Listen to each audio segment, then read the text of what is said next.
નિંદા કરો છો? ગુરુની નિંદા સંભળાય નહીં. સદગુરુ વિશે સદગુરુના વચનમાં અવિશ્વાસ કરાય નહીં.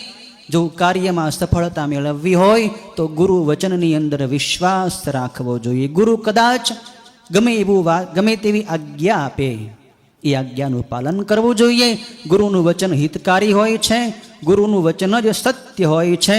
એમ જે લોકો ગુરુ વચનમાં દ્રઢ બુદ્ધિવાળા થાય છે એને જ આ જગતની અંદર શ્રેષ્ઠ સુખ મળે છે. ગુરુ એક પોતાની કક્ષાએથી બોલતા હોય છે અને શિષ્ય પોતાની નીચી કક્ષાથી સાંભળતો હોય છે. ગુરુના વચન ઉપર, ગુરુના વચનમાં અને શિષ્યના વચનમાં એક મોટા સમયનું અંતરાલ હોય છે.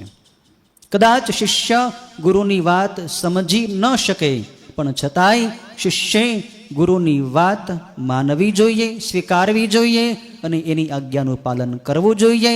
એમાં પરિણામમાં શિષ્યનું કલ્યાણ જ થાય છે.